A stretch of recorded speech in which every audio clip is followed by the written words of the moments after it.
evening, ladies and gentlemen, and welcome to COASTER-net Update. We've got some breaking news out of Hershey, Pennsylvania, where Hersheypark has filed plans for 2020 for a major park expansion to the city officials. They've submitted a whole bunch of layouts, whole bunch of engineering, topography stuff. So there's a whole bunch of pictures out there on the internet right now detailing some of the plans that Hershey has. Now, Danny, you are the Hersheypark expert here, Mr. Hershey Bear himself. That's right. The AHL schedule came out this afternoon, Andy, so I got to start looking at, what dates I'll be heading to Hershey in the wintertime for the hockey games. Yeah, we got some plans being filed here for 2020, and we also got the beginning of a little bit of a teaser campaign for 2019, so maybe we'll tackle both of them here since there's not really a ton to say about either or. Do we want to talk, what do we want to talk about first? We want to talk about 2019 and just what they started teasing and what that basically means, and then move on. Yeah, let's do that. So 2019, they posted what seems to be a Reese's branded type teaser. I actually didn't see it directly here. Actually, it was in my buddies that I go to the Bears games with actually were talking about it, being all local right there. And, it kind of seems like they're doing some sort of overhaul to the Reese's Extreme Cup Challenge. That seems to be what would be going on. There seems to be a little bit of conflicting opinions about what exactly it is, whether it's just a complete overhaul or if maybe it's going to get a VR overhaul or maybe it'll be AR. There seems to be a little bit of differing of opinions to see exactly what's going to happen here. But the Extreme Cup Challenge is a ride I always ride there just because I'm pretty good at it. And I do like the little, cheesy Sally shooters. I think they're fun. I think they do have a rewritability factor because it's a scoring game, and you do try and, I keep notes of, my scores on a lot of the shooting games, like the Justice Leagues and, Ghost Hunt at Lake Compounds, and, some of the ones that I do get to ride quite often. And I kind of like it because with the extreme sports, there is a scene there that's ice hockey players dressed up in early 2000s Hershey Bear uniforms. So, that's kind of neat. But maybe that's all going away, and maybe we're going to get an update. I don't know. What are your thoughts here? Well, I'm looking at the image right now, and it says something new is coming to Hersheypark. Mission details released on August 2nd. So they say mission details. Then something else strikes me. They have the Reese's R with a little swirl around it, almost like a Ring of Saturn kind of thing. So I get a very distinct space theme here looking at the way they have things set up. Like I get a very distinct space feel to this. And if they're going VR, I think it's real interesting if they went VR, because then you're on a ride system taking you through something that all those props inside there become obsolete at that point, because obviously you're not going to be using those anymore unless it's AR, which I think is a lot harder to do with a moving vehicle, maybe a lot easier to do with something like a Sally Dark Ride because you have a standard speed and all that. On a roller coaster, I think AR is really hard to do because you have changing conditions all the time. But if they went full VR and put you into this like weird area, like this VR world almost, I think it's really interesting that then all that other stuff becomes obsolete, and a space theme would definitely fit with that too. So you wonder. Well, I wonder. I start to wonder that because they are, pretty big on the branding. Is this part of a larger campaign which maybe will align with a new candy bar or a new type of candy? And maybe because Mars has the Milky Way bar. So is there a new candy bar coming down the pipeline? Or they've been doing a lot with the Reese's brand lately because they've started to do the actual Reese's like Reese's Pieces bars, where it actually has like Reese's Pieces in the chocolate bar that has peanut butter in it. Can someone explain to me why all the roller coasters aren't themed after candy bars? Don't ask me about that one. I don't know the answer to that one. But I mean, they have the Hershey Kiss Tower, the Hershey Triple Drop are all named after the Hershey Tower, the Reese's Tower, and the Kiss Tower. So they do have some, and all their height requirements are based off the candy bars. So there is a lot of Hershey product branding within the park, not in an annoying way like you see with a lot of the Six Flags and even Cedar Fair in some regards, where it's just kind of plastered there. But they are sort of, I don't know. It's cute and not annoying, or somewhat professionally done. The Reese's Extreme Cup Challenge almost seemed kind of forced, I guess, because it was extreme sports. It didn't. It was kind of cool because you had two cars. One was chocolate, one was peanut butter, and those were the two teams, which added an aspect that really. It was always you against everyone else, and all those other Sally shooters. Now there was individuals, but you also had the team and the two cars, which was kind of neat. I do have another thing. I always liked the ride, but I never liked the theme of it. The sports theme to me just felt, like you said, forced and generic almost. I really liked the ride itself and what it did, and it was like the first Sally Dark ride that I didn't mind shooting at targets because I missed what was going on. Yeah, well, and I wonder, and the other thing, they've started doing the new the Crunchers line, where they've had s'mores Crunchers, cookies and cream Crunchers, and then also Reese's Crunchers, which essentially what they are is it almost looks like cereal, where it's like. I'm getting the sense that you just wanted to talk about candy bars here tonight. Well, no, and the reason I know about the Crunchers so much is because I guess on the first production run there was a printing error on the weight that was in the boxes, which was inaccurate, so they couldn't sell them in retail. So in the middle of February last year at one of the Bears games that I was at with my season ticket holder plan, they were giving out free boxes of Reese's Crunchers because they couldn't sell them. So at the season ticket holder, I came out with like 4 boxes of these Reese's Crunchers because they had pallets and pallets and pallets of them coming up the freight elevator that they can't sell. They had to give them away because there was a misprint on the weight. So I'm quite familiar with the Crunchers line. So they've been doing quite a few things with the Reese's brand lately. So I wonder if they've been doing the big cups. They've been doing the Reese's eggs, the Reese's pumpkins, which are somewhat newer. And I mean, Reese's is one of the most popular, if not the most popular candy that they make.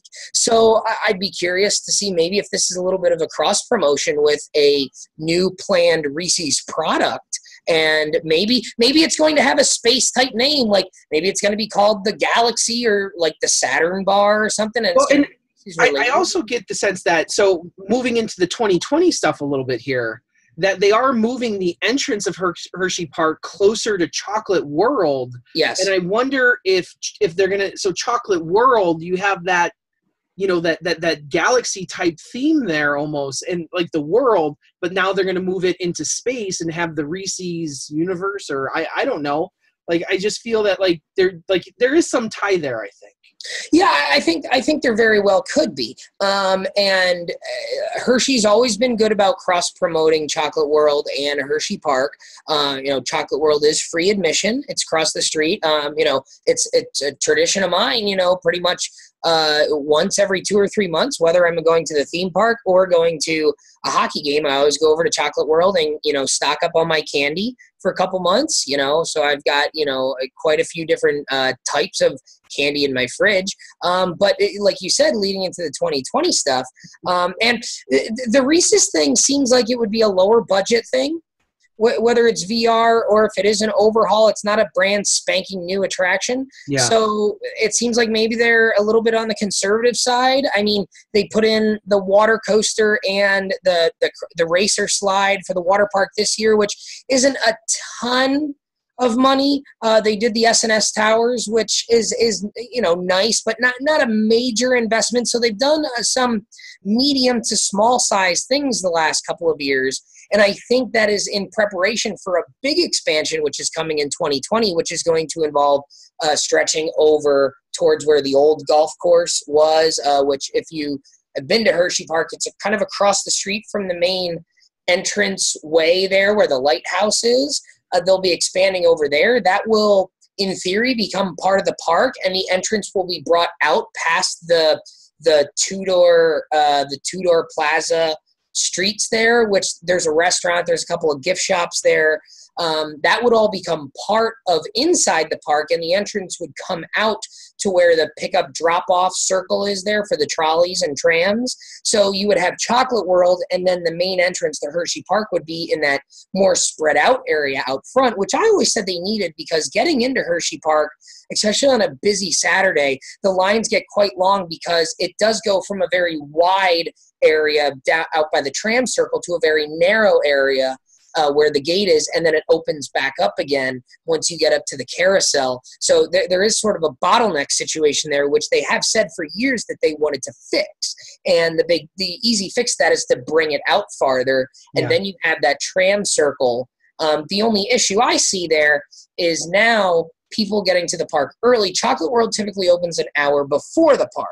So it might become more crowded around the Chocolate World area, but that's probably what they want anyways. They probably want people going in and out of Chocolate World. Because I'll be honest with you, like when I went to Hershey, like I don't remember seeing Chocolate World, and I'm sure it was just over that way, but you're driving by and like I remember seeing the stadium, I remember seeing the outdoor, concert / football field or whatever it is. Mm-hmm. It looked like a football stadium to me. Yeah, it's a football stadium.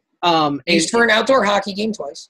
and then I don't really remember seeing Chocolate World itself. So, and that's just one day there for me. So but if it depends on which walkway you come down. If you come down on the football stadium side, it's kind of behind the trees over there. And if you're not looking for it, you just go straight ahead into the park. Yeah, that's what we did. But if you park farther out, then you do go right by it when you come in on the tram, because it has its own separate parking lot. It's free admission parking lot if you're just going to Chocolate World, is the way it's set up.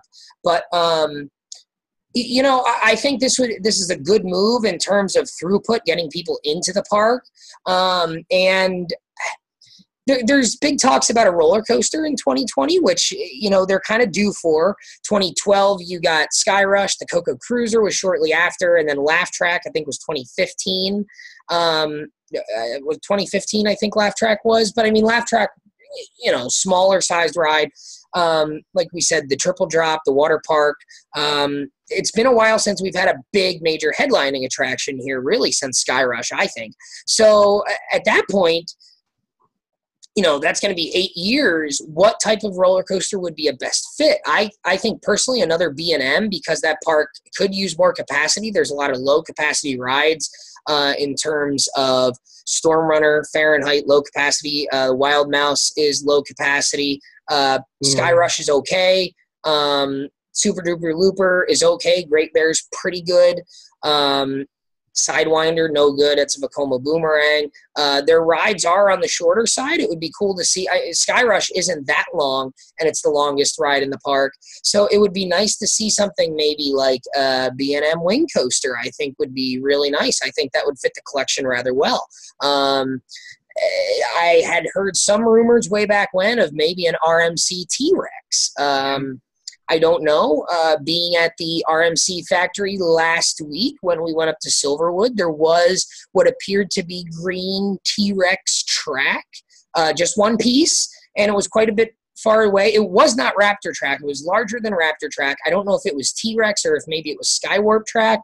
It was just one piece, so that's really not indicative, and there's lots of options as to where that could be. If that's probably not a 2020 ride anyway. It's probably a 2019 ride. But I had heard rumblings of a T-Rex. Some people are saying B&M Hypercoaster. I don't think that makes a whole lot of sense considering your last big coaster was Sky Rush. If you were to go Giga, maybe, but I think there's better options as to what you could use. I think a wing coaster would actually be pretty darn good. I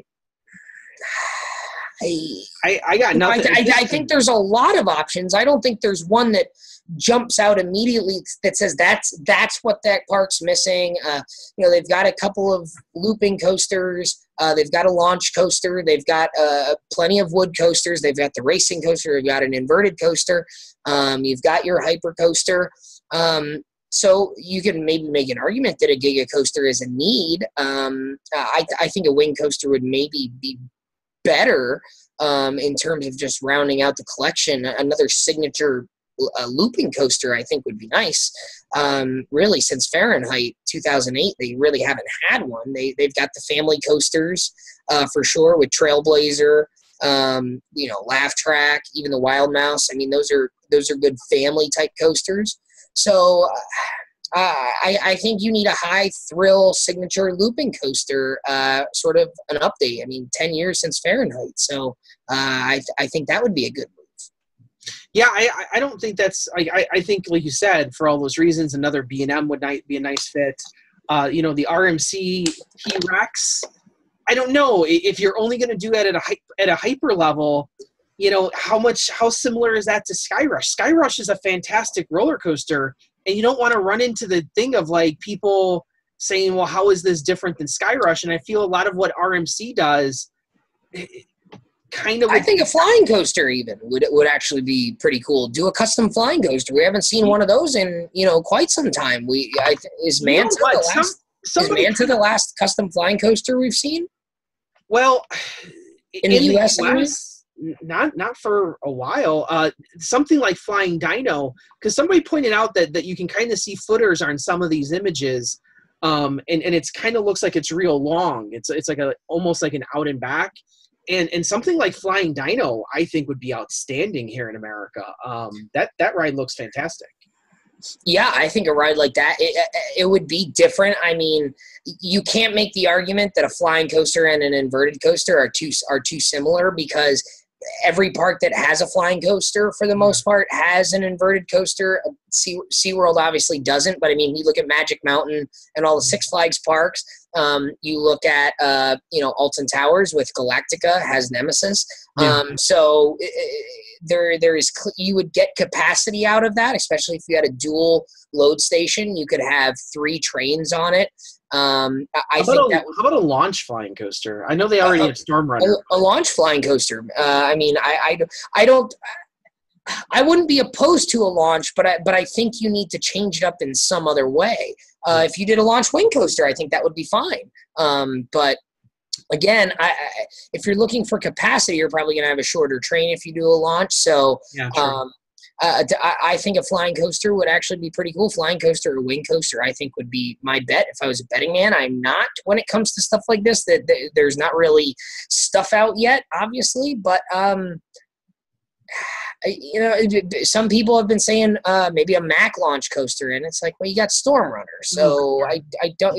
Everyone's going to Mack is the new RMC. Mack is taking over America. 3 years ago, everybody was getting an RMC. Now it seems like everyone's getting a Mack coaster. It's like not everybody can get a Mack coaster, guys. So I think B&M might be the front runner. There is a history of Intamin at that park. I mean, it really is. So But with the issues that Skyrush had, are they maybe a little gun shy with Intamin? And plus, like, what else does Intamin offer that they don't have already?